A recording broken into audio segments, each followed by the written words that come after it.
Wow, ya dari tadi pagi Tuhan ingin menyatakan sesuatu untuk membangkitkan. Ya, saya tahu ada pesan Tuhan buat setiap kita dari umum, gitu ya, ibadah 1, ibadah 2, ibadah 3, bahkan nanti ibadah 4. Tuhan akan memakai setiap hidup kita. Amin. Ya, perkenalan singkat ya, nama saya Paulus, gitu ya, saya dari GMS Surabaya Barat, gitu ya, dan saya ada lebih banyak melayani di Departemen Edukasi. Ya, bersama istri saya, kami juga hamba Tuhan, kami dikaruniakan 2 anak. Ya, dan ada salam dari gembala Anda, Pastor John Lee, gitu ya. Pastor John Lee ke Surabaya, saya ke sini. Bukan tukar tempat, enggak ya. Memang ada pelayanan yang harus dikerjakan oleh Pastor John Lee, gitu ya. Mau salam kembali? Siapa itu ya Pastor John Lee? Kok John Lee? Ada yang nggak kenal ya? Kok semuanya mata memandang dengan bingung ya. Oke, yuk kita sama-sama deh. Ya, kita mau belajar satu kisah. Ya, dan hari ini saya berdoa buat firman ini bukan cuma menjadi sebuah rema saja di dalam kehidupan kita, tetapi menjadi sebuah identitas, sebuah status yang Tuhan taruh dan sematkan buat setiap hidup kita. Ya, jangan lihat usia, jangan lihat aku masih ada di tengah keluarga, aku masih sekolah. Ya, ini tidak ada kaitannya di sana. Kalau Tuhan ingin memakai setiap hidup kita, maka apa yang ada di tangan kita dan apa yang dikerjakan oleh tangan kita, maka Tuhan akan buat berhasil. Katakan amin. Amin. Halo. Belum makan siang atau ini jam tidur gitu ya. Iya kok biasanya pulang sekolah tidur gitu ya. Amin. Ya. Oke, sama-sama yuk kita buka di dalam 1 Samuel pasal yang ke-22. Ayat 1 sampai 5, tetapi firmannya cuma 2 aja yang akan saya bahas karena ayat 3 sampai ke 5 itu berbicara tentang perjalanan Daud. Ya. Daud di gua Adulam. Ayat yang pertama, lalu Daud pergi dari sana dan melarikan diri ke gua Adulam. Ketika saudara-saudara seluruh keluarganya mendengar hal itu, pergilah mereka ke sana mendapatkan dia. Berhimpunlah juga kepadanya setiap orang yang dalam kesukaran, setiap orang yang dikejar-kejar hutang piutang, setiap orang yang sakit hati, maka ia menjadi pemimpin mereka. Bersama-sama dengan dia ada kira-kira 400 orang. Katakan 400 orang. Alkitab mencatatkan di awal, kalau kita belajar dari latar belakang ini, Daud itu menjadi seorang pelarian, tidak ada sebuah kesalahan. Karena kalau kita pelajari di dalam Alkitab, Daud itu bersih, Daud itu orang yang berkomitmen, Daud itu orang yang setia, dan yang luar biasa, Daud itu adalah orang yang loyalitas tinggi. Dia menjaga nama baik Tuhan di dalam hidupnya, di dalam setiap dia melakukan atau di dalam setiap dia itu menjadi orang pilihan. Karena Daud itu adalah seorang pahlawan, panglima, salah satu orang kepercayaan daripada Raja Saul. Daud maju berperang, Tuhan memberikan kemenangan. Cuma gara-gara Raja Saul itu tidak siap untuk apa? Tidak siap karena pujian aja. Daud itu dipuji. Raja Saul mengalahkan beribu-ribu, Daud mengalahkan beraksa-laksa. Karena itu, Daud itu dikejar untuk ingin dibunuh. Singkat cerita, Daud lari. Ya, maka sampailah dia di gua Adulam ini. Ya, sebuah tempat pelarian.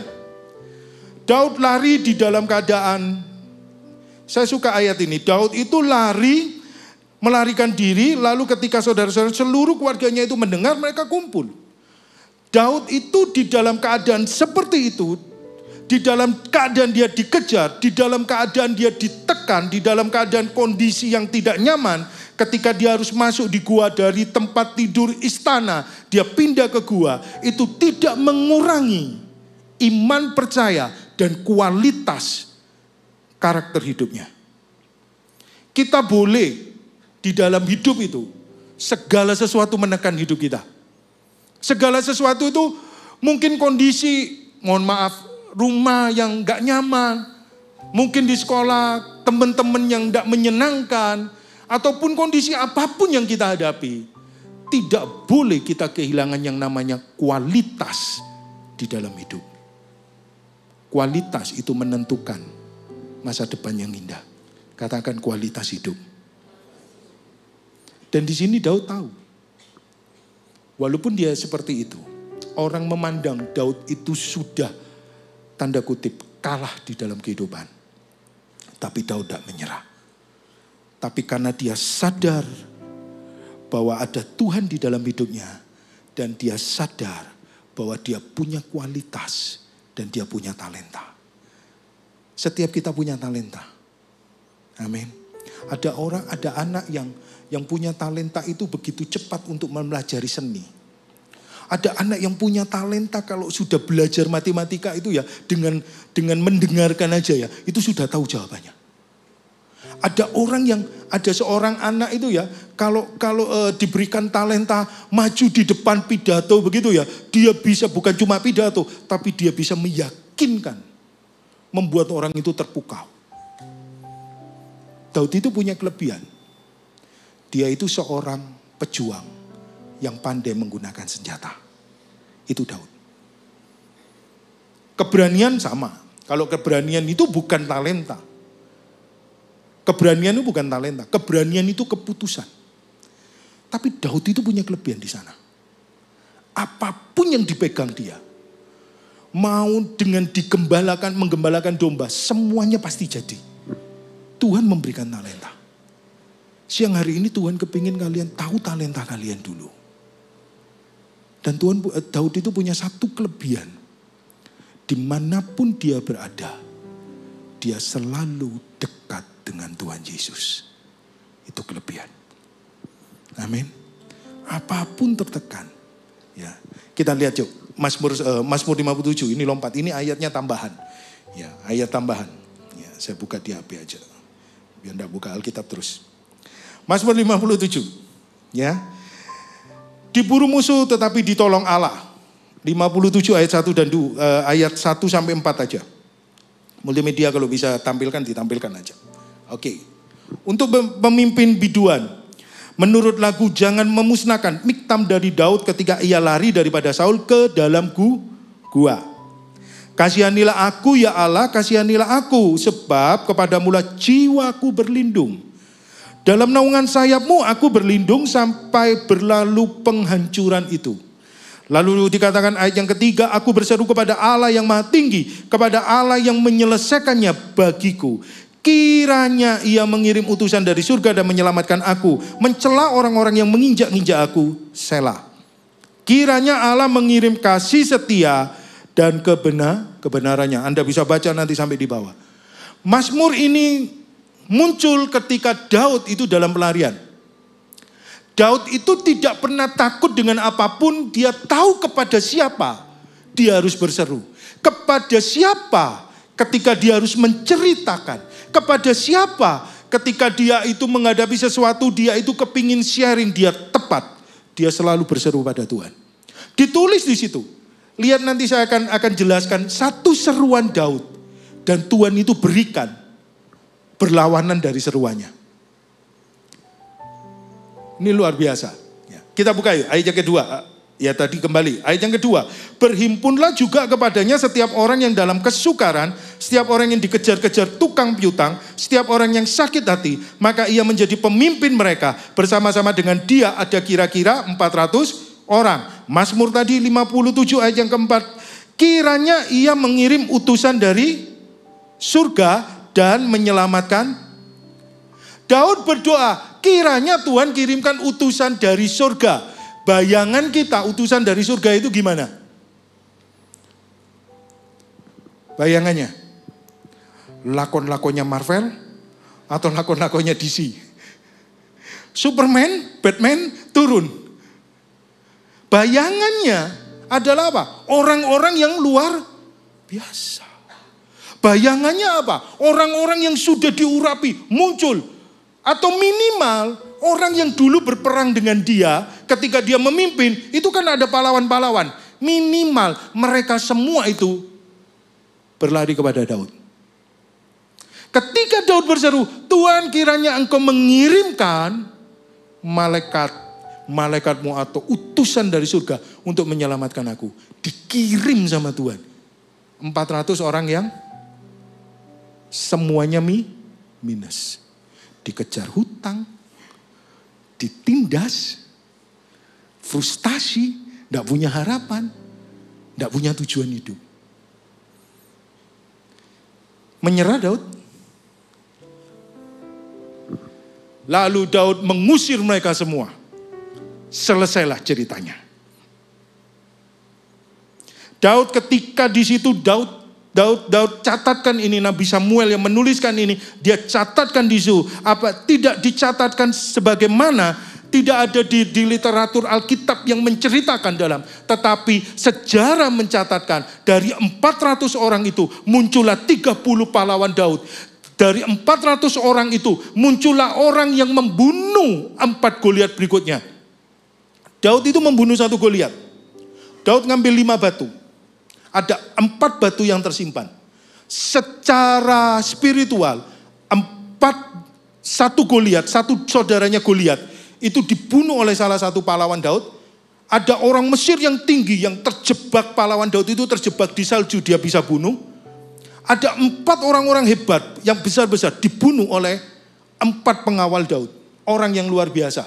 Munculnya dari mana? Dari 400. Lalu muncullah seorang yang larinya itu kayak, Alkitab berkata itu kayak kijang. Kijang bukan mobil ya Bapak ya. Ya saudara saya Bapak Ibu ya. Jangan membayangkan kijang Innova, bukan. Ya, kijang menjangan yang larinya itu kencang sekali. Seorang pahlawan Daud itu bisa itu. Pahlawan Daud itu bisa pakai tombak tangan kanan, tangan kiri. Lahirnya dari Gua Adulam. Tuhan menjawab doa Daud. Tuhan kirim utusan dari surga. Di dalam hidup kita, selagi kalian masih muda. Apapun yang terjadi, yang pertama kalian harus tahu. Bahwa di dalam hidupmu ketika engkau bersama dengan Tuhan, kalian punya Roh Kudus. Kalian punya kapasitas atau talenta dalam hidup. 2 ini tidak boleh lekang atau hilang. Sisanya, kalian boleh berharap berdoa. Tuhan, aku berdoa di dalam nama Tuhan Yesus Kristus. Kehidupanku akan menjadi lebih baik. Tuhan pastikan hidupmu akan jadi baik. Tapi Tuhan mau bekerja di 2 ini. Engkau berjalan sama Roh Kudus dan Tuhan kepingin engkau mengerjakan kualitasmu. Hai anak muda di tempat ini. Hari ini kalian bukan cuma bertumbuh menjadi besar di dalam sebuah keluarga, sekolah, kuliah, kerja. Ada sebuah potensi yang Tuhan ingin kalian itu gali dan menjadi besar. Kalian ini kayak teruna anak panah yang siap diluncurkan dan dilesatkan oleh Tuhan. Nah, satu ketika kalian akan berdiri, mungkin bukan untuk kota ini, tapi satu ketika kalian akan berdiri di ROEC yang dimanapun kalian berada, kalian bisa berdiri di Amerika, kalian bisa berdiri di Eropa sebagai orang profesional, tetapi sebagai anak Tuhan yang membawa Injil. Bersyukurlah hari ini, Gereja Mawar Syaron itu sudah tersebar ke dunia. Ada tempat, gua-gua di mana kita akan bertumbuh di situ. Generasi berikutnya kalian. Jangan cuma sekarang sekolah, jadi pinter, besoknya kerja, habis itu menikmati, berkeluarga, selesai. Jadi orang Kristen biasa, no. Siang hari ini Tuhan gerakkan saya untuk menyampaikan ini bahwa kalian adalah orang yang spesial bagi Tuhan. Selama ada Roh Kudus dan selama kalian menyadari kalian punya kualitas dan kalian mau kerjakan, Tuhan akan mengurapi itu. Daud itu tahu ada Tuhan. Ketika dia berdoa, Tuhan kirimkan 400. Apa sih yang kita lihat dulu ya. Kita lihat dulu. Siapa sih mereka itu sebetulnya gitu ya. Saya tuliskan begini, ada 3 tipe orang. Satu ketika kalian akan menghadapi ini, 3 tipe orang. Yang pertama itu kesukaran.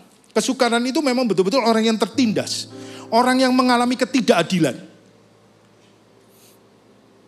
Di dalam hidup itu ada area itu. Bahkan ketika kalian dipakai Tuhan pun, kalian ada di dalam CG pun, kalian berkomunitas di dalam CG, lalu dikirimkan jiwa-jiwa. Kalian ingin melihat sebuah kegerakan yang besar atau bicara secara pribadi. Ada 3 tipe tantangan. Yang pertama itu kesukaran. Kesukaran itu tertindas, ketidakadilan. Kalau hari ini kalian merasa bahwa hidup itu tidak adil, ya memang tidak adil. Siapa bilang hidup itu adil? Hidup itu tidak pernah akan adil. Dia ditindas. Siapa bilang yang namanya, kalau hari ini namanya bully. Ya, kalau di zamannya saya dulu seusia kalian ya, bully itu biasa ya. Maksudnya itu ngerjain temen itu biasa. Tapi nggak sampai melukai kalau dulu itu. Itu just joke, bergurau. Tapi sekarang, bully itu untuk menindas. Saya akan bicara dua sisi ini. Satu, secara pribadi, apakah kalian termasuk orang yang kesukaran? Atau ketika kalian nanti akan dihadapkan, kalian bertumbuh dewasa, kalian akan ketemu dengan orang-orang itu. Dan disitulah kalian harus menjadi Daud. Lalu yang kedua dikatakan apa? Orang yang dikejar hutang piutang. Lagi ya, orang yang berhutang. Tapi karakter orang berhutang, dikejar hutang piutang, itu adalah orang yang tidak bertanggung jawab. Mereka dikejar mereka karena mereka tidak mau menyelesaikan, mereka tidak bertanggung jawab. Orang kalau berhutang, selesaikan hutangnya. Jangan lari. Di dalam hidup itu ada segala sesuatu yang menekan kita. Tapi please jangan lari dari tanggung jawab. Daud ketemu orang yang tertindas, yang tidak adil. Daud ketemu orang yang bertanggung jawab. Lalu yang ketiga, Daud ketemu dengan orang yang sakit hati. Orang yang sakit hati ini, orang itu selalu memandang semuanya itu buruk. Di dalam hidup ada tiga ini tantangan kita. Di dalam penggembalaan nanti kita akan berjumpa, di dalam teman-teman CG Tuhan kirimkan jiwa-jiwa juga akan mengalami tiga ini. Orang yang merasa tidak adil, orang yang merasa, yang kedua tadi dikatakan orang yang tidak bertanggung jawab. Ya salah satunya tidak bertanggung jawab, datang ke CG nggak mau komitmen.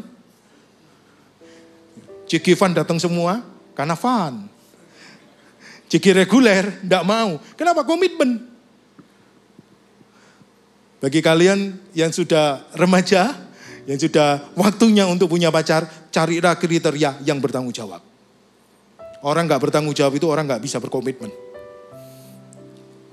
Yang ketiga, orang yang selalu memandang semuanya itu buruk. Susah hidup dengan itu. Daud itu dikasih 3 tipe, 400 lagi jumlahnya. Kalau 400 dibagi 3, itu 133, 3333. Daud itu harus ngadepi ini. Satu aja, itu susah. 2, itu cokot-cokot kepala. 3, Daud itu bisa cepat tua. 133. Daud hadapkan. Duduk. Lalu apa yang dilakukan Daud sih? Ini yang saya mau sharekan. Apa yang dilakukan Daud? Saya bagi menjadi 3 lagi. Di PowerPoint itu ada. Ya. Apa yang dilakukan Daud sih? Ya. Bagaimana mereka bisa, kondisi mereka yang minus itu menjadi kondisi yang luar biasa, yang berubah. Ada 3 hal. Yang pertama, mereka itu menemukan sosok pemimpin rohani yang tepat. Daud itu menemukan, kalau hari ini saya akan bicara 2 mata sisi. Satu, kalau kondisi 3 itu terjadi dalam hidup kita, maka kalian harus menemukan pemimpin rohani. Atau kalian menemukan Tuhan dalam hidup kalian. Tapi kalau kalian hari ini di dalam kelak, kalian dipercaya oleh Tuhan menjadi seorang pemimpin di dalam CG. Ketika kalian menemukan itu, Daud itu cuma satu. Daud itu membawa mereka. Tidak mengubah mereka secara langsung, tapi Daud itu membawa mereka mengenal pribadi Tuhan. Karena Daud sadar siapa yang bisa mengubah, yaitu Tuhan. Yang bisa mengubah keadaan kita itu cuma Tuhan. Yang bisa membuat orang yang negatif menjadi positif itu cuma Tuhan. Yang bisa menegur dan melatih orang yang tidak bertanggung jawab itu cuma Tuhan. Dijamah Tuhan hatinya berubah. Orang yang merasa tidak adil, hanya keadilan itu berasal daripada Tuhan. Tuhan yang adil, tidak ada manusia yang bisa. Mereka menemukan sosok itu, mereka menemukan orang yang tepat dalam hidupnya. Lalu yang kedua, mereka menemukan cara untuk mengalami kemenangan. Caranya gimana? Mereka tahu ketika mereka itu datang, mereka masuk, mereka dengar, Sebetulnya orang yang kumpul di Gua Abdullah ini bukan orang-orang yang tidak tahu apa-apa, iseng-iseng lalu ngelihat orang berkumpul lalu masuk. Nah, karena mereka tahu ayat yang pertama, ketika keluarganya mendengar Daud di sana, mereka berbondong di sana. Sama, ketika 400 orang ini mendengar seorang sosok pahlawan yang dirugikan, yang difitnah, lalu lari ke Gua Adulam itu, mereka juga lari. Mereka itu cuma mau menyelamatkan diri sebetulnya. Karena mereka itu dikejar, mereka itu harus bertanggung jawab, mereka itu harus dihukum, mereka lari di sana. Siapa tahu Daud bisa menjadi tameng hidup. Hari ini Tuhan akan memakai setiap hidup kita. Banyak anak-anak muda di generasi kalian, teman-teman kalian yang mengalami kehidupan seperti itu. Dan mereka mencari identitas.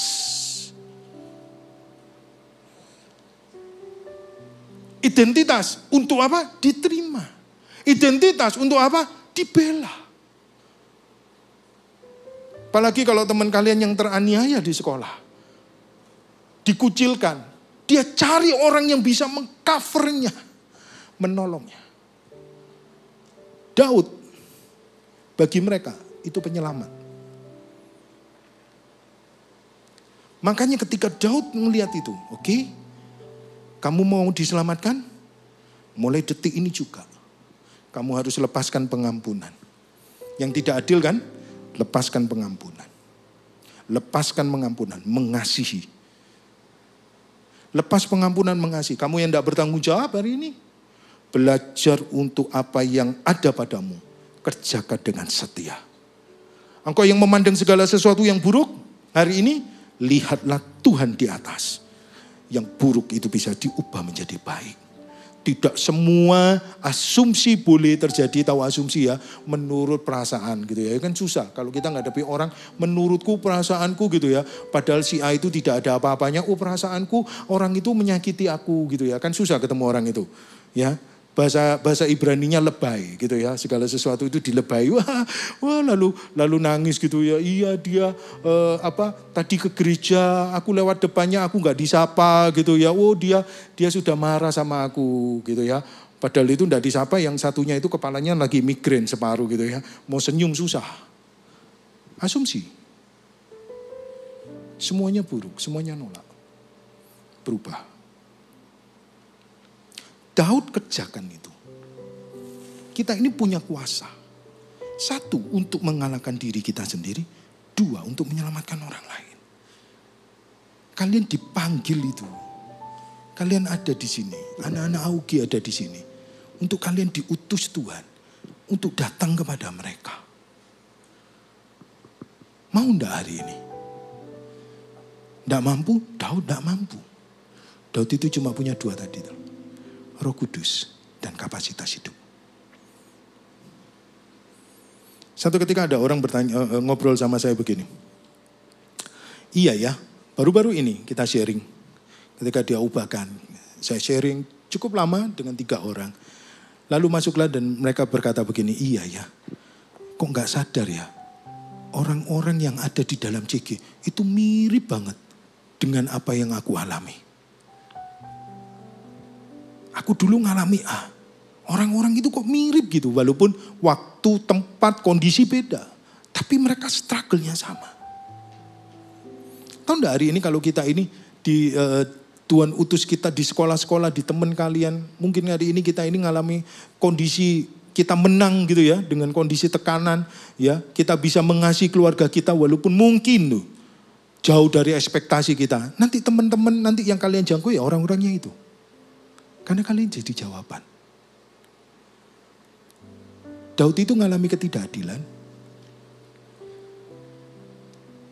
Daud itu orang memandang segala sesuatunya sudah buruk yang terjadi dalam hidup Daud. Daud itu mengalami, Daud bukan tidak bertanggung jawab, tapi Daud itu ketika dia mengerjakan itu, dia ditolak. Jadi Daud itu tahu. Ketika dia lari, dia berdoa. Yang ada di situ, dia ngelihat 400 oke, tak rubah ya. Berani tidak kita mengubah apa yang ada dalam hidup kita menjadi sebuah kemuliaan? Perlahan-lahan dari 400. Dari 400 itu mereka maju, mereka menjadi penjaga, mereka dapat upah. Dari 400 itu Daud latih satu persatu, mereka mahir menggunakan senjata. Dari penjaga domba yang dapat upah dari gembala-gembala yang lain karena melihat gerombolan yang selalu membantu. Dari situ Daud itu memimpin mereka untuk menguasai tempat. Daud itu masuk di daerahnya orang Sidon. Daud itu masuk di daerahnya orang-orang Kanaan. Daud itu masuk di daerah-daerah yang tidak kenal Tuhan. Di situ Daud itu berperang dan Daud mengalami kemenangan. Mereka dapat jarahan. Daud masuk lagi di sana, dipimpin lagi oleh Daud. Sampai satu ketika Daud itu siap menjadi raja. Mereka punya pahlawan-pahlawan yang luar biasa. Sampai dicatatkan, tidak dicatatkan secara letterlek dari mana. Tetapi feeling saya, 3 triwira itu muncul dari Gua Adulam. Sampai punya orang yang chemistry-nya itu raket banget sama Daud. Daud itu cuma kepingin air, mereka itu merespon dan mereka mempertaruhkan nyawa mereka. Karena mereka tahu mereka punya sosok rohani yang luar biasa, pemimpin. Dan mereka tahu caranya untuk menemukan kemenangan ketika mereka berkomitmen di sana. Dan yang ketiga, yang terakhir. Mereka itu tahu mereka punya tujuan hidup. Daud itu membawa kepada sebuah visi di dalam hidupnya. Dan Daud itu menata dengan baik semua orang yang dipimpin itu arahnya kemana. Itu selalu mengikuti Daud. Daud itu seorang leadershipnya itu muncul ketika dia harus membawa ke sebuah tempat apa yang harus dilakukan. Dia dengan instruksi yang jelas. Daud mengerjakan di situ. Setiap hari dia mengolah itu semuanya. Dan itu membangkitkan hidupnya. Saya mau katakan 3 hal ini secara pribadi dulu. Habis itu Tuhan akan pakai kalian untuk memenangkan jiwa. Kalau hari ini kalian mengalami 3 hal yang seperti tadi saya katakan. Di mana ada ketidakadilan. Di mana ada rasa tidak tanggung jawab. Di mana ada rasa di mana semuanya itu buruk dalam hidupmu. Maka belajarlah untuk kalian itu bersandar. Carilah pemimpin rohani yang bisa mensupport kalian. Yang bisa membangun kehidupan kalian. Lalu carilah orang yang betul-betul itu bisa memberikan kalian arahan. Yaitu kemenangan untuk bisa kalian itu menang dalam hidup kalian. Makanya di dalam penggembalaan jangan pernah menolak didikan.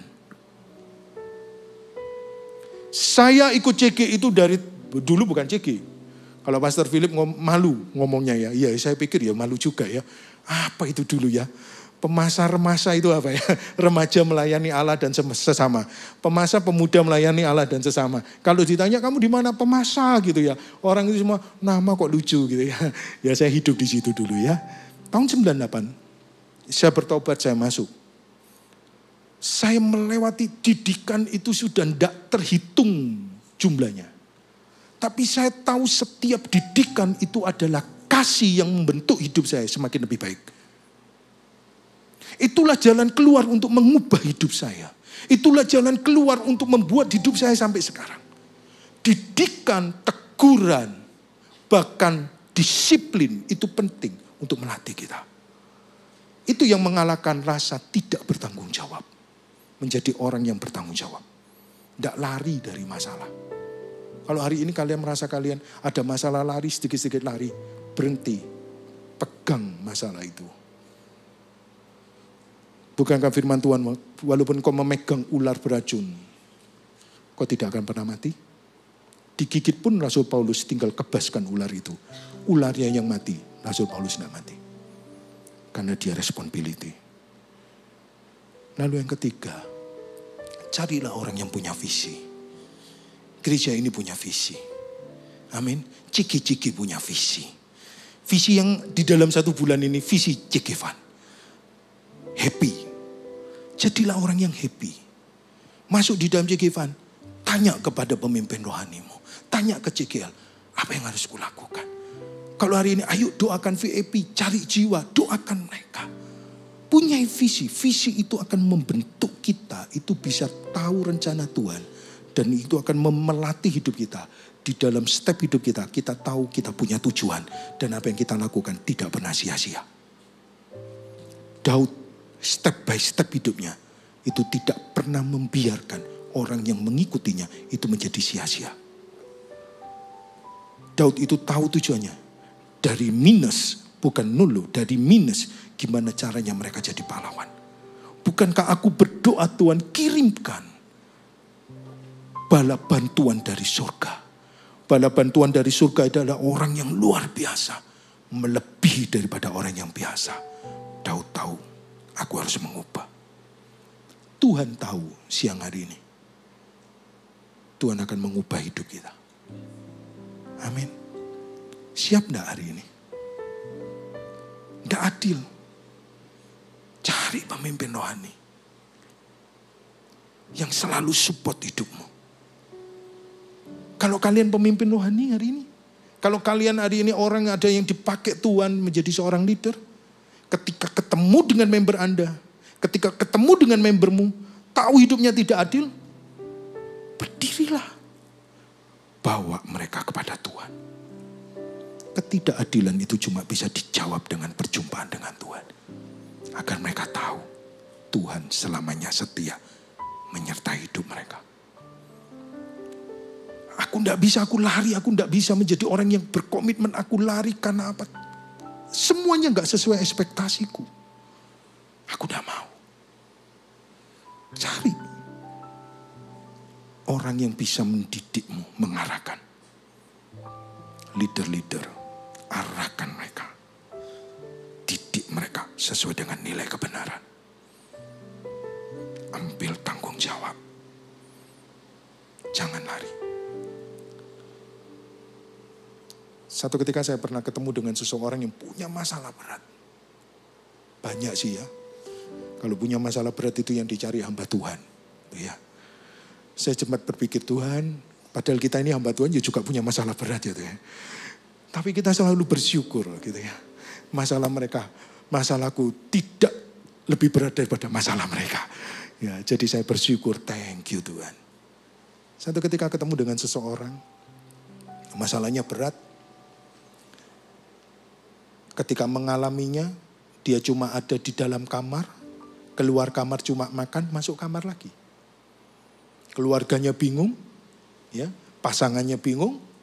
Kita datang di situ, mereka bingung. Yo kok pas waktu kita datang, waktunya makan. Kalau enggak bisa ketemu.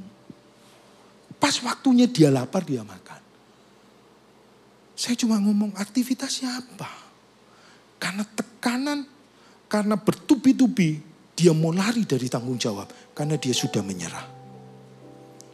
Lalu saya berkata begini, sampai kapan kamu mau lari?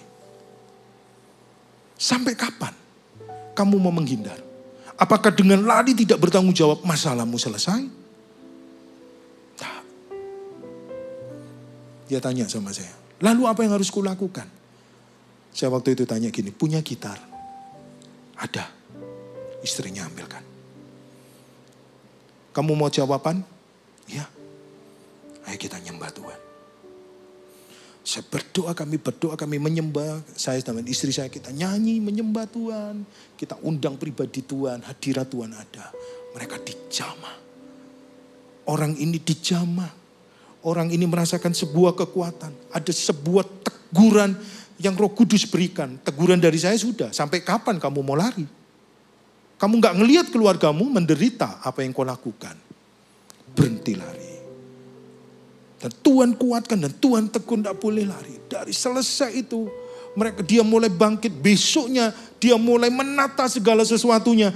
Dari yang tidak ada berantakan, dia tata lagi pasal demi pasal dalam hidupnya.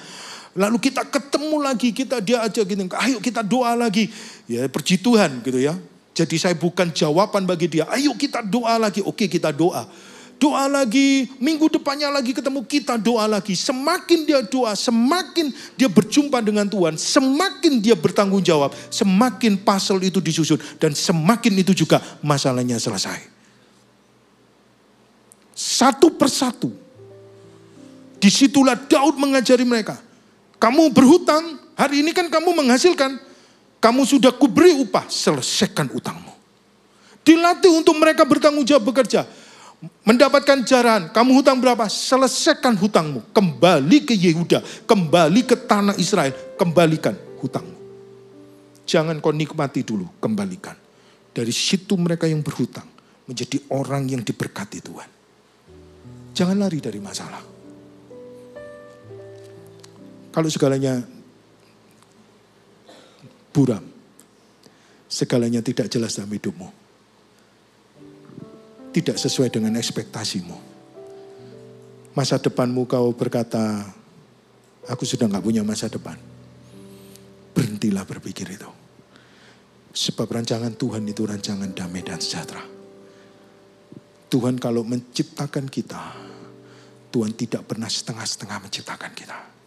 Kalau Tuhan izinkan kita hidup, Tuhan bukan cuma sekedar karena Dia harus melakukannya. Tapi Tuhan itu Tuhan kita punya tujuan. Tuhan kita itu punya purpose yang jelas.